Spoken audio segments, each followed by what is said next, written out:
Hey everyone, welcome back to the weekly geekly, the tri-weekly, the quad-weekly geekly. I don't even know what to call it anymore. We're back. Yeah. Hawkeye is on, so now we have stuff to talk about every week. So we're back to our weekly schedule. Hopefully, where everything works out smoothly because Omega's job schedule really sucks. So Yeah, it does. so anyway, but yeah, so we're back. We had the first 2 episodes of Hawkeye. I was kind of shocked they released 2 on the first week, but they did that with WandaVision as well, right? Mhm. That, Yeah. So Yeah, I'm maybe timing purposes wise, but otherwise, I think the first episodes by itself they maybe felt that it wouldn't have held. I think it has something to do with maybe lining up with the holidays. That's what I think it is. I think they wanted to end like the week before the holidays, but I could be totally wrong. But we got the first 2 episodes of that. And we're going to talk about that. There are going to be spoilers. We're going to give our non-spoiler thoughts first, and then we'll talk spoilers after that. But the first thing I want to talk about briefly is, well, actually 2 things I want to talk about. One, history of the Arrowverse video. So I was out. I didn't anticipate, because I mean, a cyber will test for this. Thanksgiving isn't like a big holiday in our family. Like we didn't really do a lot of stuff on Thanksgiving. Right. But this year I had to go out of town for Thanksgiving, and so I ended up staying over, and then I had my windshield broken at a gas station. So it was an accident, I hope, anyway. So I had to have that fixed. So my entire Thursday and Friday were taken up. So my History of the Arrowverse video didn't go out on Friday. I uploaded it yesterday, and it's been sitting at 95% processing for 2 days now. So I'm going to have to delete it and start over again because it's just not processing for whatever reason. So that'll be out very soon. So just, touching on that or whatever. Radical Z here with a $2 super chat. 2 episodes has to do with Book of Boba Fett overlap. I don't think did they say that? I wouldn't perceive that would have anything to do with it, honestly. But well, when's the Yeah, Book of Fett. I thought that was like late December. Yeah. I mean, Hawkeye's only 6 episodes, right? See, Yeah. Cody's saying the same thing, but I don't know why they would care if episodes of 2 different franchises cross over with each other. I don't understand. Well, because it's the same streaming service. Yeah. But you would as long as want anyone's watching. Like, who cares? That's what I'm saying. It doesn't matter. Yeah, that's what I don't understand. It's not like it's network television. I mean, maybe. Okay, I want to, with all due respect, did they actually say that? Is there an article that says Disney released 2 episodes of Hawkeye because Boba Fett comes out on the 29th? If that's the case, then I will be like, yeah, that's obviously the reason. Otherwise, I'll say they probably just wanted to release 2 episodes at the beginning. Yeah, that's what I'm seeing here. Speculation is fine, and that's fine, but if they didn't actually come out and say it, I'm going to assume it's just speculation.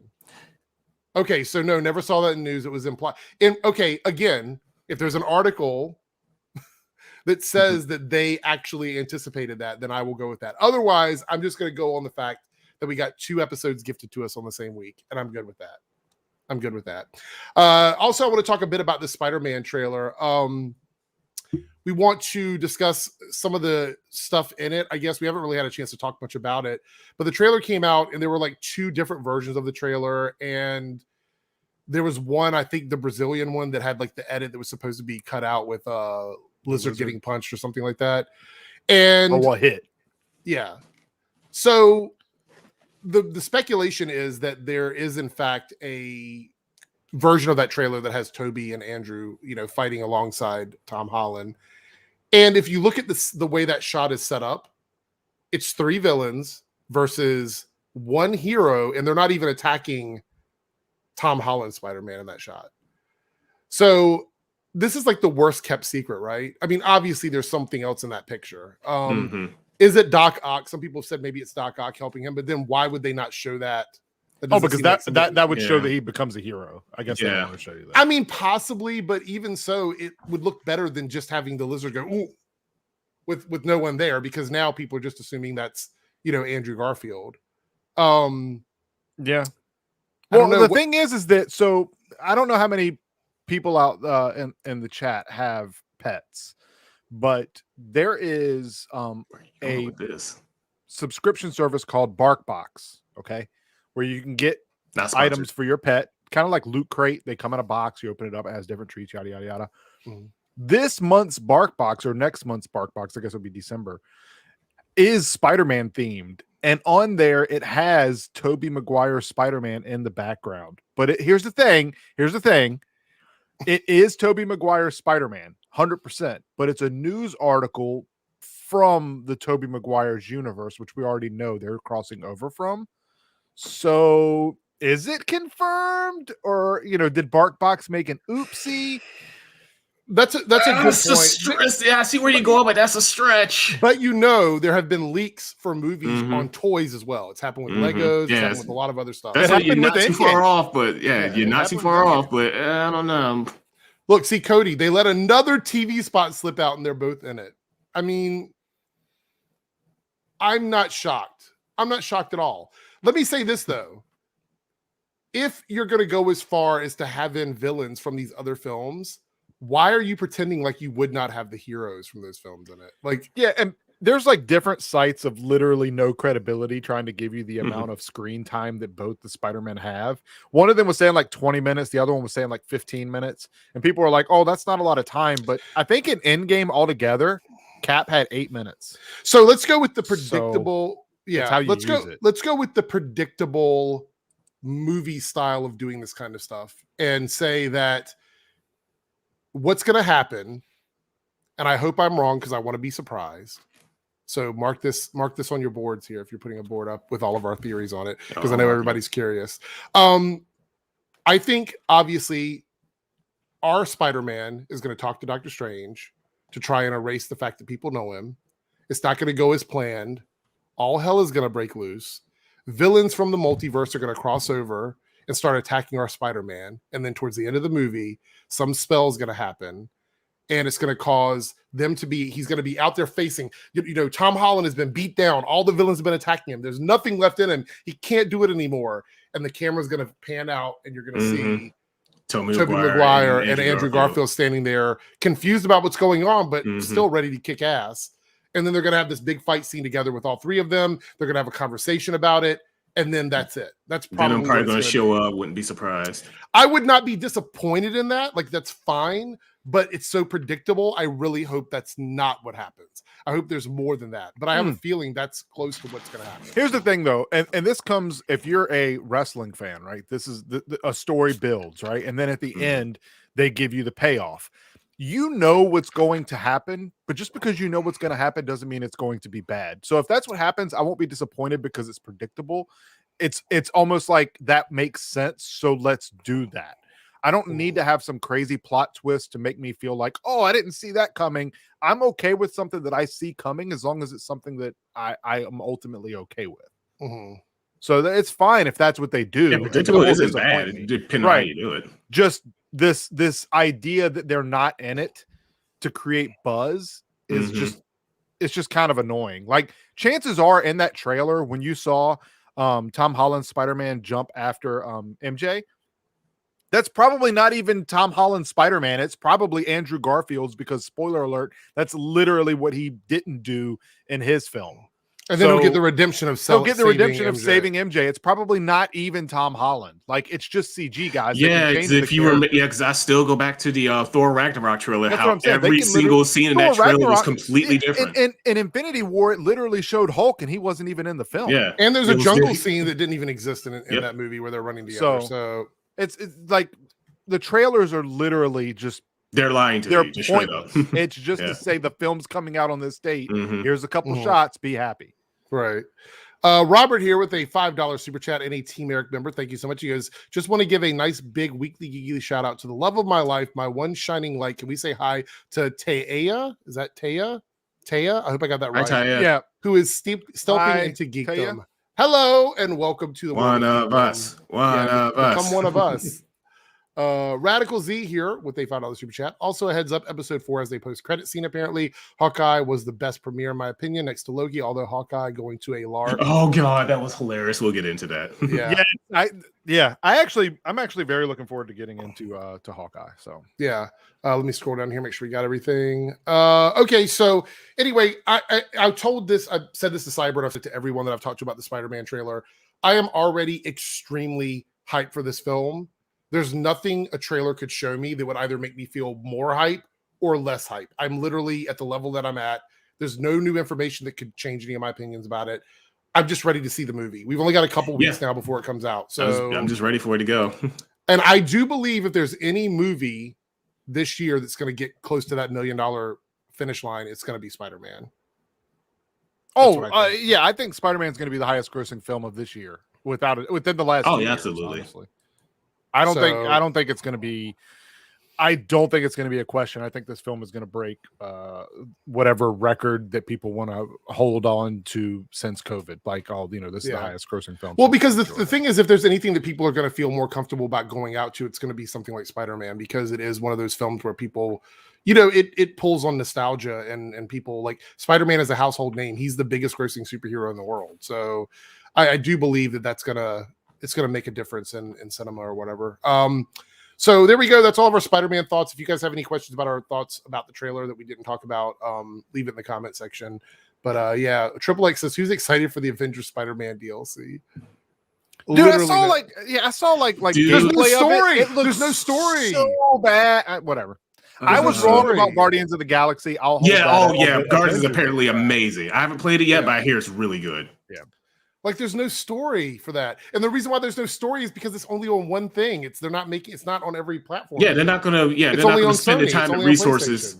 Yeah, they're not gonna spend the time and resources for one platform. No, they're not doing that. It's Batman, just a skin. Batman is not the number one hero in the world. Spider-Man is by leaps and bounds the most profitable superhero in the world. Yeah, Spider-Man, Superman, and Batman. Well, Spider-Man, Batman, and Superman are like Batman is second to Spider-Man, but it's not even like he's not even that close. It's like a huge disparity between the sales of the two characters. Yeah, it's between those top three. Yeah. I'm not talking about like your favorite or other people's favorites. I mean, like globally, Spider-Man is recognized Spider-Man around. Same with Batman and Superman, but you'd be surprised at how popular Spider-Man is in especially Latin America and other countries.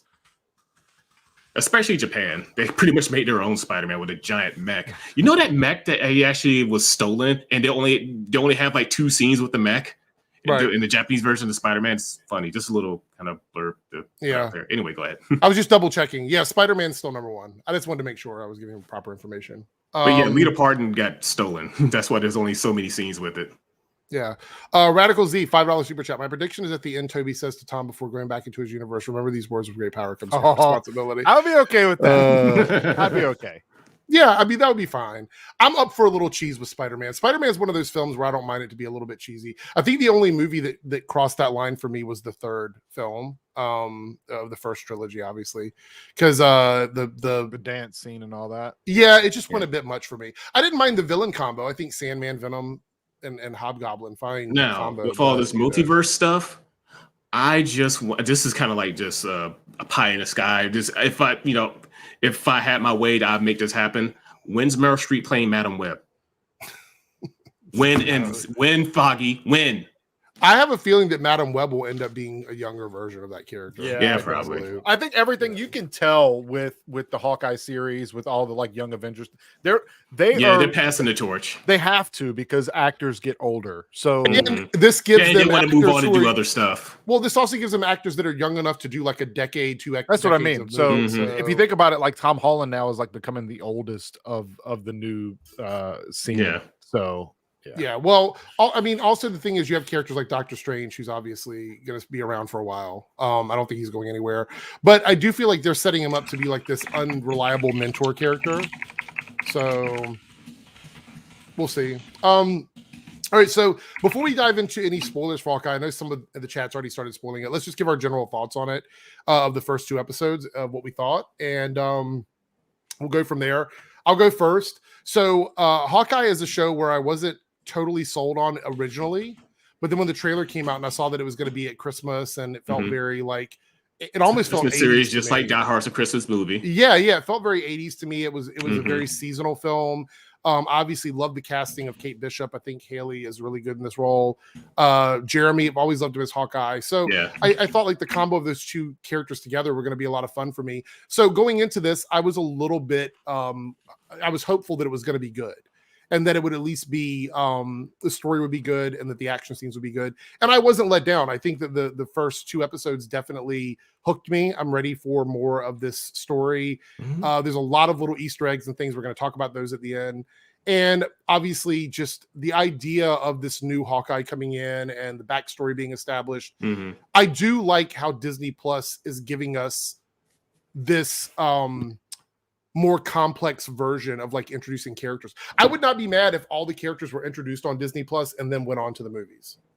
Like, I feel like that's a good progression for the characters. A lot of them anyway. We're seeing that with you know, the next Captain Marvel movie. We're gonna have characters from Disney Plus coming in that were introduced in the in this universe. So I'm pretty excited about that. So I was pretty pleased with the first 2 episodes. I think they were a lot of fun. What did you think, Omega? You go first.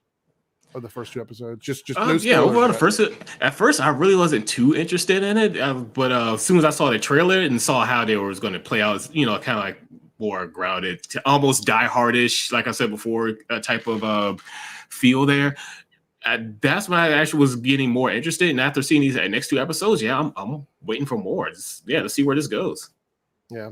What about you, Cyber? Was this one of on your list of things that you were excited for, or no? No. So Hawkeye as a character, in my opinion, was pretty boring, right? Like, not Jeremy Renner, not the MCU, just in general. Like, I never cared for the comic. I didn't like having him in the Avengers films, just like Black Widow. I thought she needed a film to herself because I just felt that was important. But for him, I didn't feel like he needed a film to himself. And he retired, right? So we really didn't need to see more of him. And you know how I feel about origin stories and putting the hero in peril kind of thing. So when I saw this series, I was just kind of like, okay, I'm kind of hyped for it. And then they were talking about Kate Bishop. And I'm like, me personally, because of Endgame and him training his daughter, I wanted it to be his daughter and not Kate Bishop. However, I have found myself from watching the first and second episode heavily vested. Like, there is problems. It is not a flawless show by any means. Oh, no, not at all. And we're going to get into that. However, I want to say it doesn't take itself too seriously. And I actually kind of like Kate. I think she's this is clear that this is her story and not Hawkeye's. Yeah, this is a passing of the torch. His story's over. Yeah. So this is a passing of the torch. Yeah. And I like it. I really like it. I can't wait for the next episode. Yeah. So a lot of people seem to be happy with this premiere. And I agree with you. I think so. For me, Black Widow was also supposed to be a passing of the torch film to Yelena. Yes, like that was supposed to be that type of movie. And you did get that a little bit in the Black Widow movie, but clearly they wanted to also give her, Natasha, quite a big story in that film. Whereas I think in this series, the joke, it's like the characters in the series are in on the joke. You know what I mean? Like, Hawkeye's retired. He's got a family. You know, she even makes a joke in the show about branding with him and stuff like that. Like clearly he's just not, he wanted to be a shield.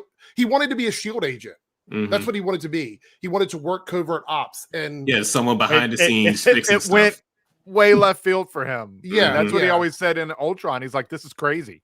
We're fighting freaking robots and I have a bow and arrow. He's always been just the grounded person in the midst of these gods, basically. Well, not only that, but always was like doing the job that he felt that he had to do and that no one else could do. And at the same time, like, he wasn't trying to be famous or anything like that. He just wanted to go live his life.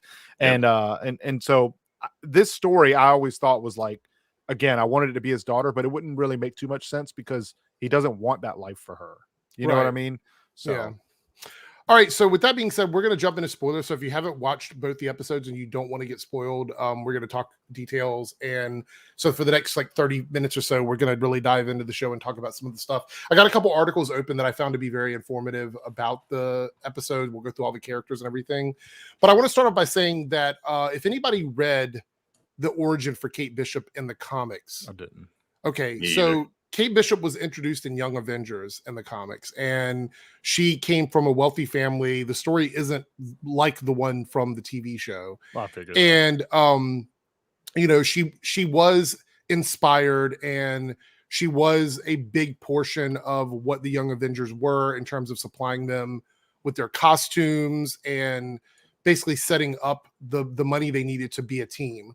So that's kind of what her role was in that series. And that was her introduction. This one was very different, but I think this one worked for me. So the very beginning, when the Battle of New York is happening, which it's so funny to me, the MCU, no matter how far we go, everything always like goes back to the Battle of New York. It seems like it was a very that's going to be like the most pivotal thing for the MCU, probably for the next couple phases if it continues that long. Yeah, I mean, it seems like that was the moment when everything sort of like we're talking about Agents of S.H.I.E.L.D., we're talking about now this show, so many things that happened in the movies came from the Battle of New York. Like it literally was just this turning point for Earth in terms of like, you know, where we are now versus what happened prior to that. So I knew right away when we saw her as a little kid and you see the Chitauri creatures flying overhead. I'm like, okay, so something's going to happen and Hawkeye is going to be there and she's going to see Hawkeye and this is going to sort of turn into that. And even though I could predict that was what was going to happen, it made sense to me as a viewer. I'm like, okay, this makes sense to me. So she sees him, he jumps down, he does the bow and arrow and then swings into the building and everything. And so this sort of establishes, you know, her admiration for this character. And also something they did very smartly was she was already an athlete. She had trained in martial arts. She had trained in sword fighting or fencing. She had already been prolific with a bow and arrows, proficient with a bow and arrow. So all of these things were set up before, so we don't have to worry about that. Literally, once we get to where she is in school, in college or whatever, all these things have already been established with her. So her origin story wasn't really becoming a superhero. It's basically just the passing of the torch because she already has the skill to be a superhero. She just isn't wearing the suit yet. What did you think of like you guys, what are your thoughts on this origin for Kate Bishop? Yeah, especially when they had the little montage for the intro. I was like, this really explains like what she's going through and how she's training because, you know, once the show finally starts, and we're like, well, how did she become so powerful? Well, she's trained since she was like 5. That's in the little montage that they showed for the intro pretty much explained that. I thought that was a really good idea for them to do that. Yeah. What about you, Cyber? Because we're pretty much done with origin stories. We've seen origin stories for like, what, they kind of skip that. It's just a passing of the torch. Yeah. So at first I was just kind of like, oh God, Battle of New York, you know, caused Spider-Man to have a villain. It caused all these things to happen since then, and ultimately her parents, you know, get involved in it, and that's when, you know, she's becomes who she is now. But I agree, like I'm okay with where they've left her, like started her off, and I like the fact that she, you know, idolized Hawkeye and wanted to like be like Hawkeye, and I really think I like her origin story. I think it's fine the way they started it. I think so far I don't have an issue with the pacing at the moment. Okay. We're going to drop the spoilers thing down now that I feel like everybody is aware that we're in spoiler territory. We're going to kind of scroll through the characters now and talk about each individual character. So one of the things about Haley Steinfeld in this role is I forgot that she was in Bumblebee. Did you remember that when you saw her? I didn't see Bumblebee. Yeah, I didn't see Bumblebee. I heard it was good though. Bumblebee, yeah, it was one of the best Transformer movies, easily. That's a low bar. I forgot about that, but I did know she was in Dickinson. I tried to watch that show on Apple TV, and it wasn't really my cup of tea, but I thought it was pretty good. I have to say this though, in terms of looking like Kate Bishop from the comics, I mean, this is like a spot on. Yeah, she's pretty spot on. She literally looks like Kate. Yeah, I don't know. I honestly only really heard of Kate Bishop when she was about to be DLC for that Avengers game, and then started to look her up and see exactly what she was doing. I was like, oh, no wonder I never heard of this character. She's part of the new Avengers. I kind of stopped reading comics after a while. Let's talk a bit about the dog. What did you guys think about Lucky? I don't like the dog. You don't like the dog. I don't like the dog. If something happens to that dog, I will riot. I don't like the dog. So anytime you add a pet into a story, it's to give you peril for that pet, and then feel good when the pet is saved. I don't see a purpose. That dog's not going to really be a. It's going to be a plot point. It's not actually. It's lazy writing. It's a cute dog with one eye. I don't care. It is a cute dog. That's fine, but it's. I think it's. I mean, no, you're absolutely right. I just don't care. Cute dog. Would I see it and pet it? Absolutely. I don't think it belongs in the show. Okay. Let's talk about her mother. So this is the character we got introduced to very, very early on, and it's Eleanor Bishop, and it says here in Hawkeye, Eleanor Bishop is Kate's mother, obviously. Now, in the comics, Eleanor was a generous parent working in soup kitchens and helping society despite her wealth, which is still something we see on the show. She's into like all these different organizations for helping people in need.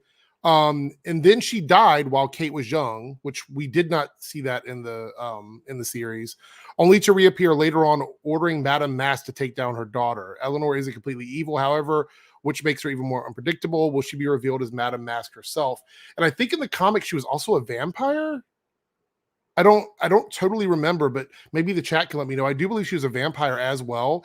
Do you see that story being in this show? Because I don't think that No, that this is a pretty grounded story. I don't think they're going to go the whole vampire route. Hey, look. They might make a hint or a sort of type of after the Eternals, after credit scene of the Eternals, with Blade coming out, with Morbius coming out. I'm not saying that's out of the realm of possibility. I mean, I don't think it is, but I don't think it'll be like a big plot for this. But there's no reason to say that it's out of. Okay, so I will say this: I don't think it's impossible for her to be a villain. I think she could end up being a villain of some type, but I don't know if they're going to make her a vampire. Like, I'm not saying they wouldn't do it, but I don't know. How would you feel about it? Because these first 2 episodes, she seems to be a very caring mother. Yeah. Is that do you think that's a trick? Maybe. Yep. Nah, I think she's a bad guy. I don't think because Kate is so focused on her stepfather. Look, you know who she reminded me of in chat. Tell me if you look. She reminded me of Kingpin's girlfriend in the Netflix series. That's who she reminds me of. Someone who does care. Someone who is very, eccentric, but at the same time is okay with getting her hands dirty or letting someone else get their hands dirty. I'm telling you. People say she's working for Kingpin. Again, is that a plot point that has been established by the show, or is that a fan theory? That's a fan theory. Until they pop, I wouldn't. If it happens, I'm like, oh, so people were right. We have been down this. This is like what our WandaVision. We've been down this road. This is with like our 5th Marvel show. You guys should know by now that I don't think of fan theories as fact. Yeah. Like, I don't go, well, that's obviously what this is. Like, we could talk about it and debate it, but yeah, it's a possibility. But until it actually happens on the show, that she's working for Kingpin in an article before the show even airs. Yeah. Right. I mean, that would be link me to an article. That's what I always say. Link me to an article. We have another character here, which is Kazi, and we don't really know much about this character. He wasn't really seen in the first 2 episodes, so we're going to skip over him. And we're going to talk about what? This guy sucks. Just move on. We don't know anything about him. I don't know. I've never even seen that guy. I don't think he was in the first 2 episodes, so we'll skip over that. We'll come back to that another time. But we did have Jack here, and it was Jack. Remember, I was earlier. I think his name is Jack or whatever. So in the comics, this character is the swordsman. That's literally his name in the comics. So what a name, right? I mean, it's look, it's hard to come up with names. It's like calling Hawkeye the bow and arrow guy, right? Anyway, so yeah. So anyway, I knew from the beginning there was something shady about this character right away, like before anything shady even happened. Yeah, they set that up a long time. Yeah. I wouldn't even put it behind, like, was it established who was behind the hit in the basement of that event? No. When they tried to steal the watch of Tony Stark. I think you talked about this. Yeah, I don't know any. I don't think anything was said about who actually did that. Okay. So they were looking specifically for Tony's watch. I'm assuming the watch with the repulsor on it, the repulsor gauntlet. Because if you think about it, if a street level individual got access to that watch against other street level people, they would be hard to beat, especially if they know any kind of fighting at all.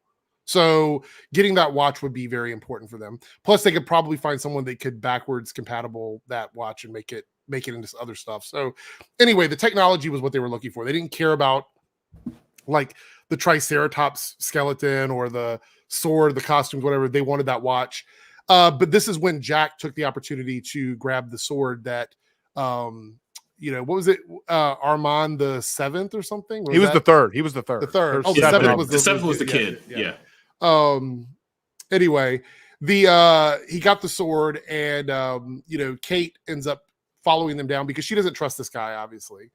So she goes downstairs and hears all this other stuff going on, and sees the suit for Ronin, who we talked about this, Cyber. Do you want to touch on this a bit? They had the Ronin suit, and we were trying to figure out if the suit was a replica that was, well, not a replica, but a backup suit that was in the Avengers facility, because you said you watched Endgame again, and obviously as Hawkeye soon as I was finished wearing watching the Ronin second suit. episode of Hawkeye, I went to the end of Endgame because I'm like, I remember they were wearing the quantum suit. So I'm like, was he wearing the quantum suit when they were doing the battle? But he wasn't. He was wearing the Ronin outfit. So after the battle took place, the next spoiler, Cliff, for Endgame, they go to the funeral for Tony, and he's wearing you know, a suit. So I imagine he took that suit, he took the Ronin suit off, but I don't understand why he would have put it back in the rubble. And that's where they said they got it from, right? Was the compound? Yes, which I assume was all of the rubble? stuff that they had of the Avengers came from that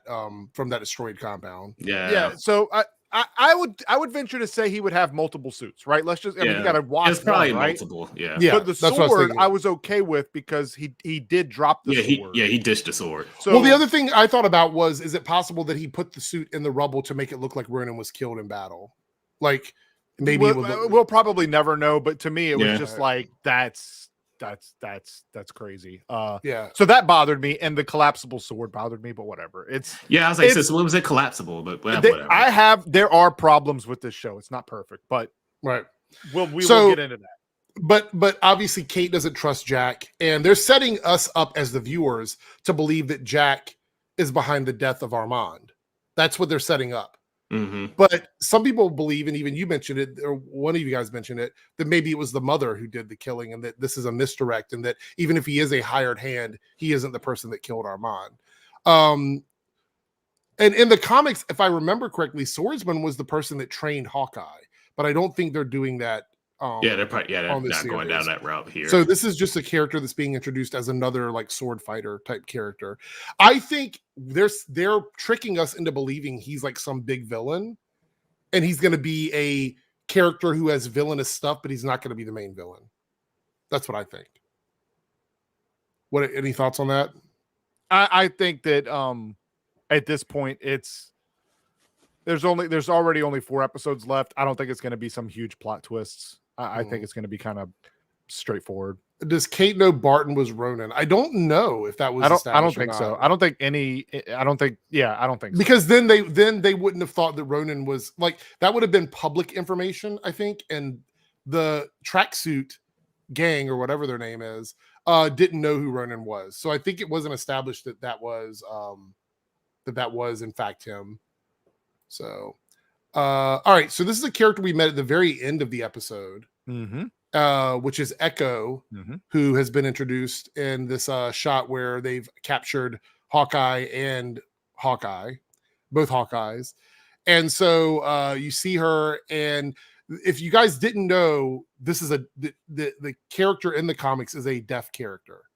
So and she's also the adopted daughter of Kingpin. Yes. So they show her like feeling the speakers and the sound in that room. And it seems to me like they were trying to show you that she is a deaf character, which kind of is a juxtaposition to Daredevil being a blind character, which is kind of interesting. There's a lot of things in that shot though that made me think of Daredevil, which was the red lighting in that room, which I thought reminded me a lot of Daredevil's first season, where they used a lot of red lighting to signify, because he wore the black suit for the majority of the first season. So the red lighting was used quite creatively on the show. So, but yeah, she's the adopted daughter of Kingpin. And again, we only got like 2 or 3 minutes of seeing her character. Not even that, maybe. No, it was like seconds. Is more like it. We saw her hand, and then she turned around and told the guy to go away, I guess. So people in the chat are also talking about Kingpin being introduced into the series, and being there in episode 5 or whatever, and being Vincent D'Onofrio. What are your thoughts on this connection? What do you think? I hope so. I don't know if that's exactly where they're going to go. I've heard absolutely nothing about that outside of people just speculating. But I'll be ecstatic if that's true. I think it's going to get to the point where people are going to stop caring about the show that they're watching and keep wondering about the characters that aren't there. So like every time we see a movie, are the other Spider-Mans there? We're going to watch the series. Is Kingpin there? It's like, why don't we, at some point it's like, let the story tell out the way that it is.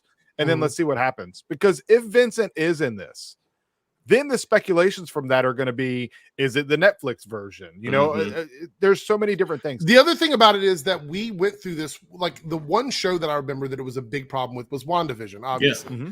A lot of people's expectations made them dislike parts of the show, not because they were tricked into believing that something was going to be there that it wasn't, but it's that all these outlets kept pushing it and all of these people kept teasing it, and then it didn't happen, and all of a sudden people were upset about it. But now, yes, there were, and it's like the show that we got was still just fine. Yeah, some of the teases and misdirects I didn't like, but it wasn't because I had expectations from reading some like posts from We Got This Covered. And so the problem is that if they do introduce Kingpin and it's not Vincent, are people gonna be like, this actor sucks? No, this show sucks 0 out of 10. It's like, come on, it's just not this Kingpin. Go ahead. I was just gonna say, I want Kingpin to be in it. Just to be introduced to the MCU because he's such an iconic villain. I want there to be ties to the Netflix version because I'm so passionate about the Daredevil version of that storytelling. But this story, the way that it's playing out, it's obvious that there's probably going to be a Kingpin, right? That's kind of obvious. Yeah. But I don't want it to be like everyone. I think when Falcon and Winter Soldier were there, they were like, oh, wait till we see the cameo here. Wait till we see this cameo in this next series. And it's just kind of like, we just got Echo, right? So Echo's not even really being talked about. It's like this character has huge implications because she's getting her own series, right? So is she a bad guy? Is she a good guy? But everybody wants to focus on Kingpin. I hope he's in it. Like Robert says, speaking of which show do you think Moon Knight will tie into? I just want Moon Knight to be a good show. I don't really care what it ties into. If it's part of, I mean, if it ties into some show, hey, great. If not, hey, cool. Yeah, I mean, Moon Knight looks good. The little teaser we got looks really good. I'm excited for it. But I mean, I'm sure there'll be. So if Daredevil doesn't show up in Spider-Man, the next place that'll be teased will be Daredevil's going to be in Moon Knight. I can guarantee you that's going to be the next place that they're going to say he's going to show up because Moon Knight has connections to the Daredevil series, so it would make sense for Daredevil to be there. At some point, we're going to keep ruining our own shows and movies. It's just going to happen. We're going to keep speculating, and then it's going to go from there. I personally think that Vincent is in it. If he does show up, I think it'll be episode 5. I think it's going to be a small cameo. I usually these Disney Plus series, the last episode is usually just kind of the end, like whatever has happened already happened. It's just kind of an epilogue. So I think he'll show up in episode 5. But here's the thing, right? Do you introduce Kingpin, right? And then put him away in the same 6 episodes, like, 2 episodes that you show him in? No. Is he going to run more and then have Kate Bishop do more with him? Probably. But, I don't want to sit here and be like, if this doesn't happen, does it ruin the show? Yeah. Because at the moment they're making hints that it's this person, but then if this person doesn't show up, does that ruin the show? Yeah. So I don't know the answer to that, but I do feel like expectations sometimes get in the way for these characters, for these shows. Robert says, speaking of Daredevil, the fans love its gritty identity. Are you ready for its funny, light, heart-tated, supposedly coming to the MCU? So the MCU has been slowly treading into more like adult content. Like if you look at some of the shows, like Falcon and Winter Soldier had some pretty hardcore scenes, topics in general. I don't think the MCU is going to go away from the gritty identity of characters, but I think we will see them adjusted when they cross over into other properties. Like for example, look at Thor and Guardians of the Galaxy, like and just those characters, or Hulk and Thor Ragnarok. Like the characters kind of interacting with each other, they do change slightly to fit within the tone of the films that they're in. And this isn't the first time that Marvel's done that. But I don't think they would neuter Daredevil completely. But this has been my worry about Daredevil, is if you take, or not Daredevil, but Deadpool. If you take Deadpool and you put him into an MCU world, you would have to dial him back a lot. Yeah. So there is a concern of that. I mean, I think Blade's going to be new. They better not. I will be very, very, very shocked if Blade goes full on like PG-13, which has been my concern about having Wolverine in the MCU, because everybody agrees that the R-rated version was the one that everybody liked or preferred, and so getting that version in the MCU may be a problem as well. But I'm not going to judge something on that because we don't know yet. Like I can't say, like, if I see Daredevil pop up on the screen and he's like, "Hey guys, let's go have some fun," like then I'll be like, "What the hell is that? What the hell is this character dressed up like Daredevil doing?" Yeah. So Clifford says Marvel always puts the funny light tone into every serious moment, and you're saying it's annoying. And I will say to you, like the way people deal with grief and trauma is always different. And so Marvel is doing what they do with it, which is like to try and interject something to break the tension. Because how do you go from one scene to another? Like if there's a dramatic situation and it doesn't get resolved, you're going into another scene with another set of characters. It feels jarring and people will be like, oh, it's disjointed. So they have to have the humor in there to break that up a little bit.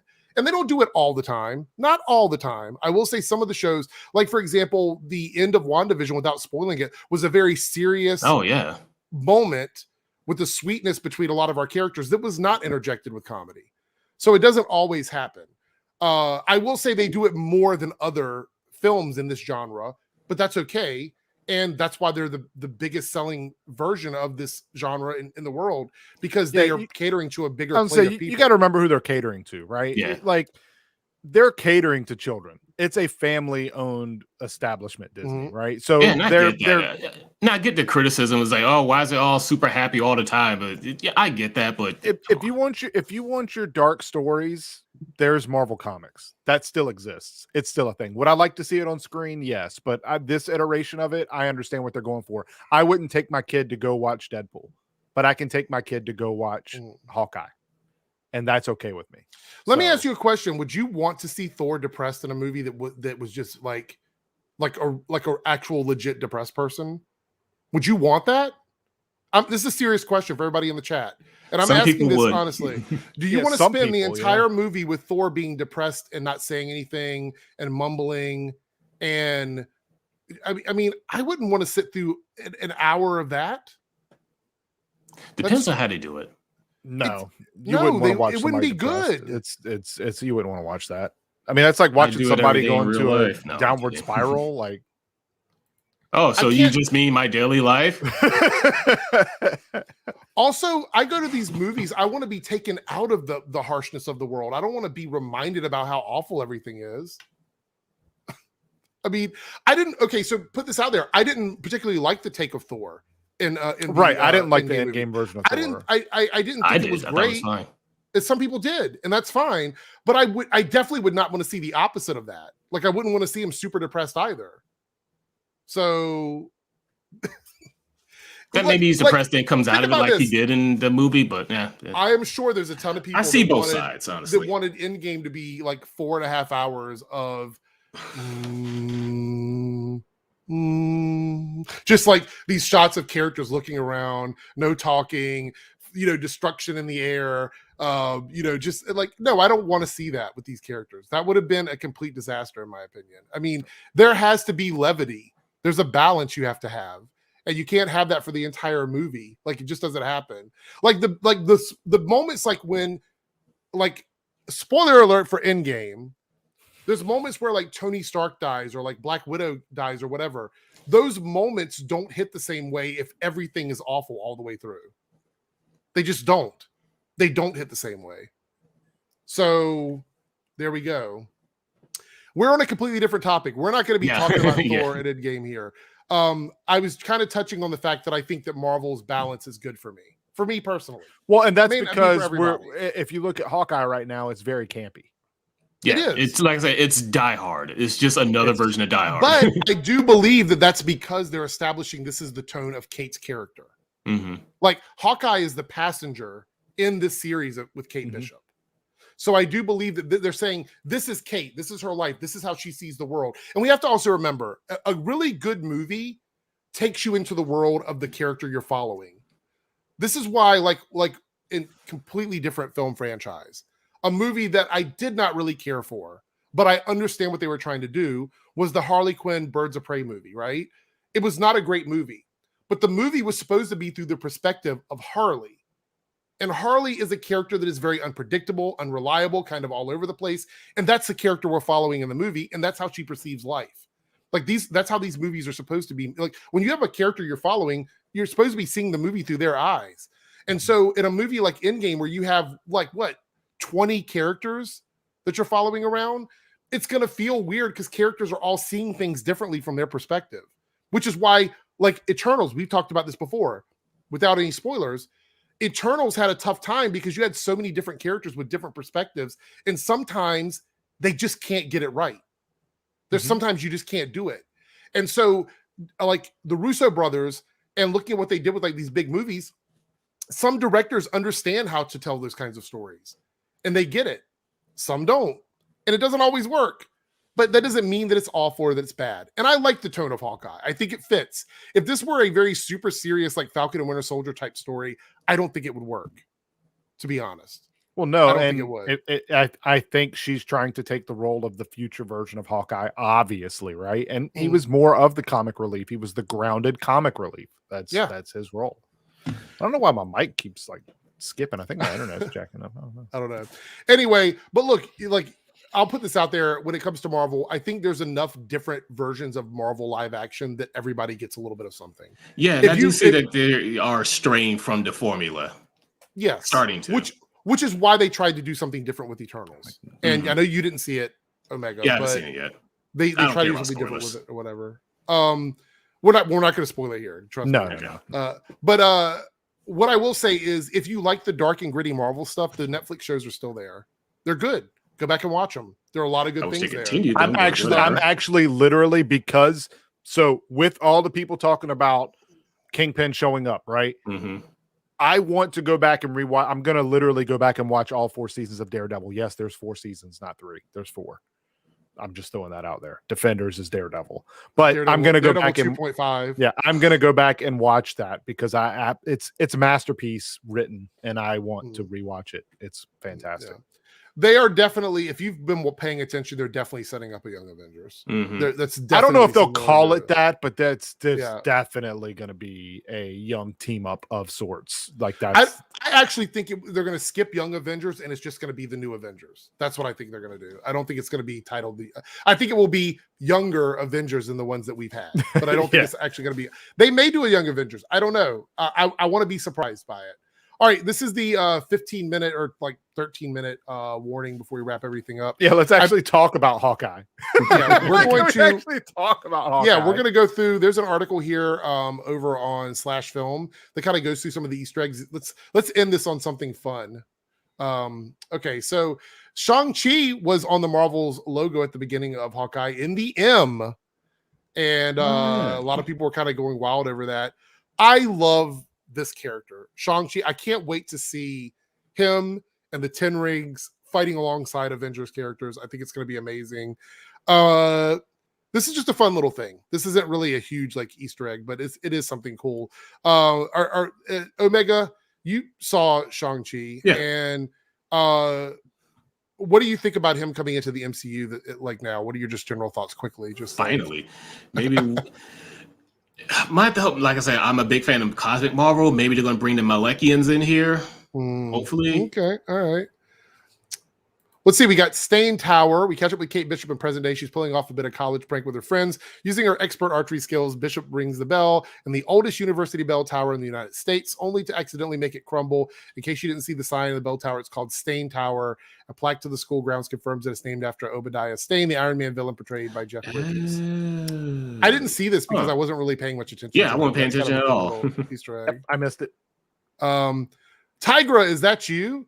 The reason Kate Bishop is trying to ring a bell in the Stain Tower is a bet made with her friend Greer, who we hear on the phone while Kate is trying to make good with wager. And Marvel Comics, Greer happens to be the name of the Marvel vigilante Tigra, a human-tiger hybrid, not unlike Cheetah and Wonder Woman.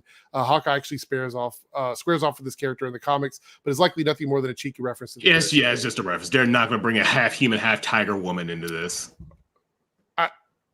I mean... They're not. You don't think so? No, I don't think they are. It's just a reference. I could do this all day. Now, this was one of the funniest things. I'm not a big fan of musicals. I will see this musical. I want this to be an actual musical. I would see this musical as well. I'm not a big fan of musical either, and I would go see this. I legit want this to be on Broadway. $2 super chat from Robert Blake. MCU villains are all solo. Will they have an ISA group? I would not be surprised if some of the mid-level villains come together and fight, but we know we're going to see like a version of the Sinister Six in Spider-Man. Mm-hmm. So that's probably the closest thing. We'll get to that. So it says here, the Rogers musical sequence, such a prominent piece of debut episode of Hawkeye. It's not really an Easter egg, but we were remiss if we didn't point out some of the amusing references, the Avengers elements from the song lines. I could do this all day, to the lyrics referencing Tony Stark grabbing the nukes in the Battle of New York. There are plenty of little details to notice throughout the song. They're not hard to spot, but they're a lot of fun. Mm-hmm. Fun fact, the actors portraying everyone on stage are all actually Broadway stars, including Rent actor Adam Pascal is one of the New Yorkers featured in the scene. Yeah, I'm not surprised they actually use actual Broadway actors for that. I mean, why wouldn't you? I have actually heard controversy about this, and I'm going to point this out. Yes. All right. So a lot of people are saying that the Battle on New York is very similar to a real tragedy from someone in chat was mentioning that earlier. I was wondering when we were going to get to that. And I actually have heard both sides of this. Now I'm on the side where I would say that it makes total sense to me there would be an Avengers musical in this world. Like it totally makes sense to me. However, I see it as a sign of success of humanity. Like, this isn't like what happened, in my opinion, on that date, because in that date it happened and then there was a lot of downtime worrying about what was going to happen, what we we're going to do with it. This one, we actually stopped it from happening, and there was a lot of destruction, obviously. But it prevented a complete and total takeover from an alien race. And we got the Avengers out of it. So I'm sort of on the fence about this one. Like, I feel like they would do a musical about it because it does show them overcoming, and they probably made it very clever in it. Like I get where they're coming from. Like, and they even point out that Ant-Man is in this musical and he wasn't even there. Yeah. And I thought that was funny. So even in universe, some people are probably pretty ticked off about it. It's like, yeah, I lost someone during that attack. You make a musical out of it? F you guys. Yeah. What about you, Cyber? What did you think of this musical? It was fine. It makes sense. I mean, people will make a musical off of anything. So yeah, that's true. Friendly Neighborhood Marvel Comics writers. We're not going to go through all these, but these are actually names. I knew those were Easter eggs, but I didn't pause it to read them. I was like, those are Easter eggs. Yeah, probably. Moira Brandon and the Creature of the Dark Galaxy is a part where Kate Bishop chooses to lay low to Aunt. Later on, we learned that the Aunt is Moira Brandon, which is a deep cut reference to West Coast Avengers 100. And it's got something to do with a mansion that Hawkeye lived in, which I thought was kind of cool. Detective Caudle and Grills. We specifically mentioned that we wouldn't be calling out supporting characters in the show as Easter eggs, but in this case, the introduction of Detective Caudle feels like it could be an Easter egg that turns into something more. In the pages of Marvel Comics, Detective Caudle is one of Kate Bishop's allies, acting as a contact in the Santa Monica Police Department while she's doing detective work of her own. Perhaps it's a small setup for an eventual partnership if Kate Bishop is meant to have her own series. So they're basically saying that this will be her inside person for the police department. And I mean, that makes sense to me. I don't see that as like something that couldn't happen, right? Yeah. Let's go on down. So this is another character here, Grills. Meanwhile, we're going to point out the character Grills is an Easter egg since he's not an adaptation of the character with the same name from the Hawkeye comics and Matt Fraction and David Aja's beloved comic run. The character is Grills, the white guy who is frequently grilling on the rooftop of an apartment building that Clint Barton moved into. The LARPer named Grills, who came into possession of the Ronin outfit and used it for role playing, is obviously a drastic departure from that character, but the name is still used as a nod to the comics. I actually thought this guy may come back at some point. They spent a lot of time. I think you'll probably see him again. Yep, because he said, I got you if you need something, kind of thing. Yeah. So yeah, I think it's this scene, as someone who actually does LARPing for a Vampire the Masquerade, I thought this scene was funny. Oh no, I'm gonna get into this when we talk about like the quick overview of the whole thing. So the thing is, I believe that the LARPers are gonna end up being like people that help them fight the bad guys. That's what I think. No, I don't think we're ever even gonna see them again personally. You don't think so? You don't think he's gonna train the LARPers? Nope. They're not LARPers though. These were police officers, and like they're LARPers. Yes, they are LARPers. But what I mean is they're police officers. Even more reason for them to help out. They're there for truth and justice. Maybe I don't know. No, don't feed into that. Username Bishop 11 2012. When Clint has been kidnapped by the Tracksuit Mafia, Kate uses tracking software from her mother's security company to find out where he's located. For a brief moment, we see Kate's username is Bishop 11 2012. That's not a random assortment of numbers. November of 2012 refers to Hawkeye number 4, a key comic book issue that marks the first appearance of Lucky the Pizza Dog. Okay. And I think this is the last bit here. Yeah, this is the last bit. Auction item 268, the watch from Avengers Compound. Kate Bishop stumbles into an illegal underground auction happening at the upscale party being attended by her mother, Eleanor, new husband, Jack. In fact, it's Jack and his father, Armand, who are bidding on some expensive items, including the Ronin suit and sword from the wreckage of the Avengers Compound. But the intriguing item is 268, a watch that was also retrieved from the Avengers Compound. That's what the tracksuit mafia appears to have been after when they crashed to the auction and scuffled with Kate Bishop. We have no idea why, however, there are a couple of theories to consider. We're not going to go through all the theories, but this is the watch that I believe is the Tony Stark gauntlet that he used in Winter Soldier. I think it was Winter Soldier. No, Civil War. I think it was the first time we saw it. Yeah. I'm gonna have to watch that again. That's really good, by the way. So anyway, that's some of the stuff. That's not even all of them. That's just a lot of them. Some of them I didn't know. But I'm very happy with the tone of the show and the direction that it's going. So now's the point where we have 5 minutes left. So it's time to get an overview. Which one of y'all want to go first on your overall thoughts of the first two episodes? I will go. Okay, so first of all, cons of this show. The budget of this show is nowhere near Winter Soldier or WandaVision. No. I just want to throw this out there. There's so many scenes that I saw where things were happening and it looked like garbage, from the bottle being shot to them texting. If you do, the texting was really bad. They had the phones, right? And they were like, text. They weren't even touching the it was bad. It's bad. I don't even want to get into it. So that bothered me. Ronin's suit she was wearing, the hood that she was wearing. Again, these are just nitpicks, guys. The hood was big, but the rest of this, it shouldn't have fit her. It shouldn't have even come close. Yeah, it should have been baggy. Much more than it was. Too. Okay. Yeah. That's just, these are nitpicks, guys. That's all it is. I do think that the sword being collapsible is just a plot point for the show because it's a way for them to hide it. It didn't seem that way in the movie, whatever. That's kind of all I got for gripes. I would say the good stuff I like about it. Hawkeye being a human, guys, meaning all these explosions, all these grenades, all these things that he has done has taken a toll on his body, and he lost his hearing. That I was okay with that. I think that's kind of cool. I don't know if he ever lost his hearing in the comics. I don't read Hawkeye. I liked that part of the show, and obviously that's going to be a plot point throughout the show. I see there's going to be a scene where he doesn't have his. So yeah, his hearing thing is from the comics, by the way. Okay, so there you go. Okay, but I think that that's pretty cool, right? I think that this is clear that this is Kate's story, and I actually like what they're doing with it. That him showing up and like the way that they're interacting and the way that she met her hero, and he's just kind of like pushing her off to the side. That all seems like stuff that would actually take place because he's not in the business of training new heroes. He just wants to get back to his life. Yeah, and he's retired. It's kind of like Omega has said. It's a Die Hard film. He's just trying to get home. He's just got to do what he's got to do for Christmas. He wants to get home for Christmas. Like, let's be honest. The tracksuit mafia guys. It's not supposed to be serious. The LARPing scene was absolutely hilarious. It wasn't supposed to be taken serious.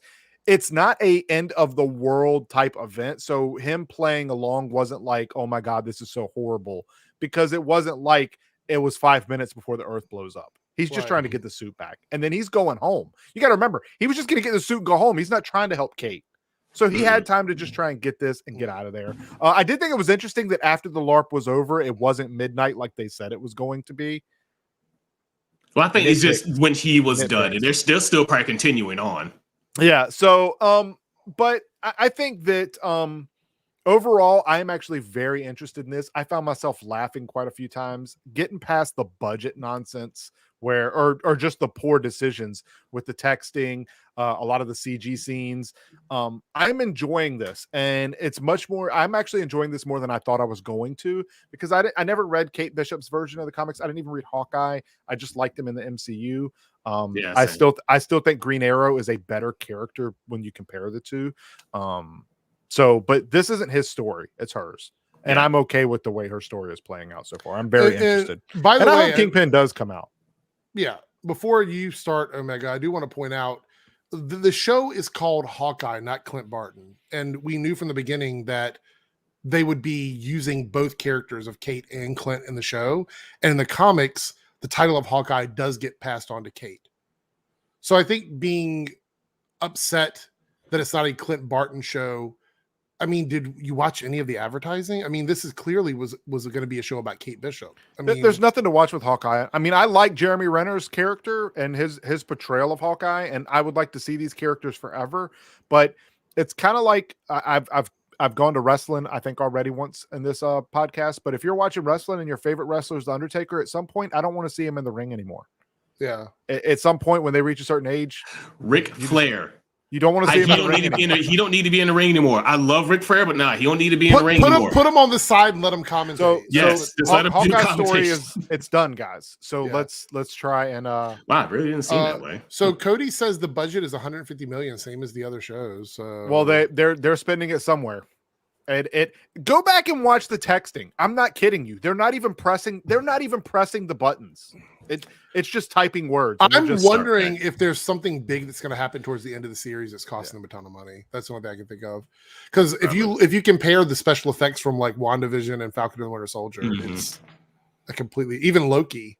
Yeah, they're probably trying to keep this one a bit low key until they have like a big payoff at the end. Maybe I don't know. I hope so, because that's a lot. That's a lot. The other thing is that Jeremy Renner, although he loves being this character, he said before that he doesn't see this character. I think he said in interviews he thought that he was going to get killed off because he's pretty much Harrison Ford talking about, hey, can you kill my character? Yeah, so like literally, like it's the story's done. His character is being portrayed exactly how he feels about it. He's ready to pass this torch. And unless you're going to go back like 10 years and show Hawkeye doing stuff with Black Widow, he's not doing anything right now. He's a family man. Like, he took Al's advice. Yeah. All right. So Omega, your thoughts on it, and then I'll give my thoughts. For a lot of it, I'm probably just going to end up pairing what Cyber Ninja said. It's, but we'll probably just shut up. But I'll probably just add like, I'm just along for the ride. See exactly what happens. Will we see Kingpin? I hope so. Yeah. But in terms of like what I think about the actual show, like, with the musical, I thought that was hilarious. It gives me a big Die Hard feel because even Bruce Willis says Die Hard isn't a Christmas movie. He's wrong. I don't care if he starred in a movie. He's wrong. But I really don't have much to add to what Cyber said to it. That's pretty much has just shut up. I'm not sure about Ethan's comment here. Yeah, he's the Hawkeye right now. That's why they're doing the show. Yeah. Also, one thing: how many Flashes were there?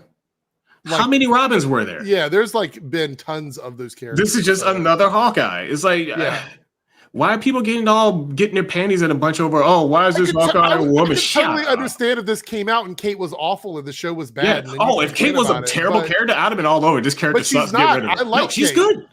At first, because I was never that big into Kate Bishop at all. I didn't even know who she existed until that. Right. They were saying she was going to be a DLC in the I knew Avengers game. But I understand what you're saying. But and this once I saw the show, I was like, oh, okay, no, I kind of like her. She's all right. I am enjoying it. it. I'm not hating it. So I will say this: these are my final thoughts, and then we'll get a score from the chat, and we'll give our scores or whatever. Yeah, you tell us. I'm enjoying the show. I know there's a lot of people that love certain versions of characters. I feel the same way. There's versions of characters that I love. There's versions that I don't love. I've said this before. I love Wolverine. I don't like the Hugh Jackman Wolverine. It's just not my cup of tea, right? But green screen. But if they wanted to use Hugh Jackman again, I'd be like, okay. Fine. If they wanted to use a different version of Wolverine, I'd be like, okay, that's fine too. I'm not beholden to that kind of stuff unless it's an awful version of it. And I think everybody's entitled to be like, yeah, I don't like it. But I think expecting, like Cyber said, for actors to continue playing characters that have aged out of reality in terms of what they're doing, it doesn't do any favors for the franchises. Like they have to move on. The titles have to be passed on sometimes or retired, either passed on or retired, one or the other. That's how I feel about it. This show, though, is making me feel good about the passing of the title. So far, I like Kate. I like the tone of the show. Yeah, it's campy. It's silly. It's a Christmas series. So I'm okay with that. Like, I want to wait and give my final thoughts on how Kate is the character at the end of these 6 episodes. I think it's 6 episodes. Yeah, I'm fair with that. I think so far she's doing a good job. I think her jokes are landing. I think she's doing just the right believability and her fighting skills where she's winning the fights, but not like over like, oh my God, she's not overpowering like some big 200-pound dude. No, she's getting her ass kicked. And she's holding her own. And we will do I was going to say, I'm responding there in the chat. Somebody asked rankings or whatever. We'll do an MCU ranking episode at the end of December. Yeah, probably the end of the year. Yeah. So, all right. So I want to know scores. Okay. So first, I'm going to ask the chat. Drop your scores of the first 2 episodes. We're going to combine them together. Your thoughts on the first 2 episodes in the chat. Drop your scores on 1 to 10 of Hawkeye episodes 1 and 2 together. All right. And then I'm going to pass it off to you guys. Who wants to go first and giving your score? I'll go first. I'm going to give this a solid 7. It's pretty good. I mean, it's just the first 2 episodes. We'll see from here on. But episode 1, individually, I'll give probably about a 7. It's fine. This one, 7.5. The episode 2, probably 7.5. Overall, about a 7.33 repeating. If you want to get, I'm sorry, I'm a nerd. No, but yeah, it's pretty good. It's fine. I'd say the first episode's a little bit above average. I'd give it a 6.5. And I think the second episode just picked up from there and it didn't go down from there. So I would say that one for me is a 7.5. Like they're really good. They're pretty good. So 6.5, 7. So I'm going to go a bit more on the positive side for this one. And I really enjoyed it. Like I've already watched them twice. So I would say I'm going to give it like probably around an 8. A little bit on the high end there, I guess, but I actually really enjoyed it. And I think that I'm giving it an 8 with the intention to maintain that quality all the way through to the end of the season. Like I'm hoping that's the case. But we'll have to wait and see. So, by the way, Omega, do you want to explain your name for the people that don't get it?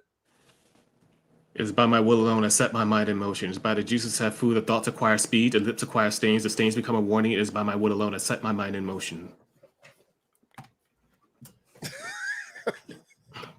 It's just water. Relax, YouTube. Relax, YouTube is just water. Does water make you cough like that? I think. Oh no, I swallowed it too fast. Yeah. Okay. Oh, I thought it was part of the gimmick. Like, oh, it's tough. No. I saw Dune like 4 times on HBO Max. Which I also saw. Loved the series. It was okay. I'm not a big Dune fan, but I thought it was okay. Robert Blake giving us a recommendation. You need to watch Hellbound. It's amazing. That's on Netflix, I believe. I saw the first episode. I saw the first episode of that. It's interesting. It's very interesting. Yeah, we'll check it out. Lillian says, "I know it's off topic, but should I watch Canary's episode before the rest of Armageddon?" So this is about the Flash, the crossover event thing that's going on. I will say that Eric Wallace, who is the showrunner for the Flash, says that you should because there's going to be a continuation of Mia Smoke's story from that. So I would give it a watch again. I know that might be rough for some people, but definitely give it a watch. All right, that's pretty much it. So I will see everyone later on this week, and we'll be back next week with another episode of the Weekly Geekly. And then get ready, we have our Spider-Man review coming up. After that happens, we'll be talking about it on the Weekly Geekly. So there we go. Look, usually Cyber hates everything, so him liking that's the point. See, Pete, the chat gets my scores, guys. I'm not hating on things to hate it. I'm saying if it's good, it's good. Well, we're out of here. We'll see everyone later. Make sure you check out Cyber Ninja and Omega on Twitch, and Omega's also on DeviantArt. Yep, and, I just posted a new picture. Hope y'all like big women. Oh no, here we go. All right, we're out. We'll see you guys.